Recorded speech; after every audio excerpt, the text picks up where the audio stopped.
kita lanjutkan materi ukuran pemusatan data yang kedua, yaitu modus. Minggu lalu kita sudah membahas yang pertama, yaitu min atau rata-rata. Kali ini kita akan membahas tentang modus. Modus itu adalah nilai yang paling sering muncul. Nanti yang akan dibahas juga ada dua, yaitu untuk data tunggal dan data kelompok. Sekarang kita mulai dari data tunggal terlebih dahulu. Contoh, diketahui nilai matematika kelas 12 BDP adalah 6, 8, 5, 7, 6, 8, 7, 6. Tentukan modus dari data di atas. Nah, dari data ini kita lihat manakah nilai yang paling sering muncul. Ternyata nilai yang paling sering muncul adalah 6.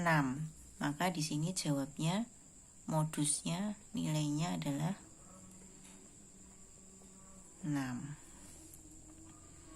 Nah, sekarang yang data kelompok sederhana yang seperti ini, yang tidak berinterval. Contoh, diketahui data berat badan siswa kelas 12 BDP adalah sebagai berikut. Berat badan 30, frekuensinya 2. 31 kg, frekuensinya 6. Dan berat badan 35, frekuensinya 3. Tentukan modus data tersebut. Untuk menentukan modus dari data seperti ini, kita tinggal mencari data yang mempunyai frekuensi paling banyak. Di sini yang mempunyai frekuensi paling banyak itu adalah 10. Datanya itu adalah berat badan 32 kg. Maka di sini modus sama dengan 32. Jadi saya ulangi, untuk data seperti ini, mencari modus adalah carilah data yang mempunyai frekuensi paling banyak. Di sini yang paling banyak adalah frekuensinya 10, maka modusnya adalah 32. Nah, kemudian nanti kita akan membahas modus untuk data yang berinterval seperti ini. Akan tetapi sebelum kita bahas modus dari data yang berinterval, kita akan pelajari terlebih dahulu rumusnya, yaitu rumusnya sebagai berikut.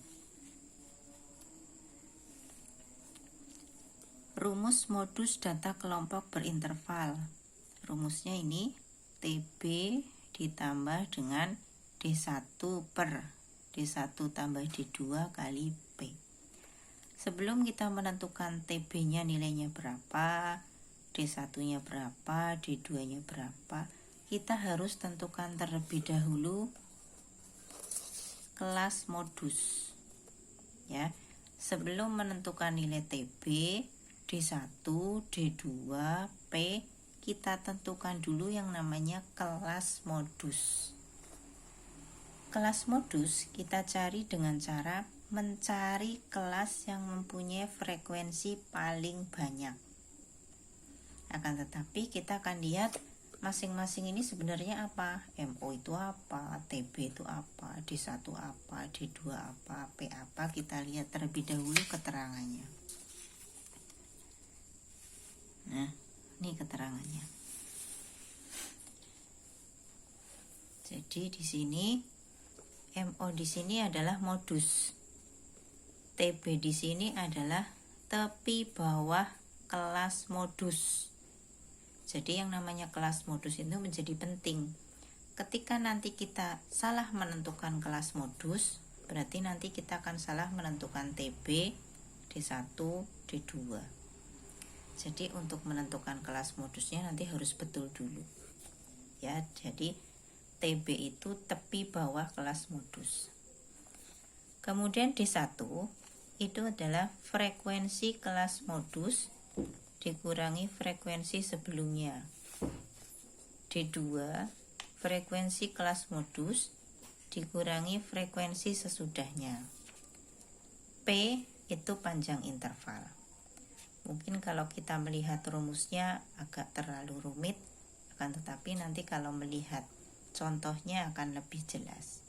Jadi ingat, Sebelum menentukan ini masing-masing ada TB, ada D1, ada D2, kita harus mencari yang namanya kelas modus terlebih dahulu. Nah, nanti kita akan masuk di contohnya. Nah, contohnya demikian.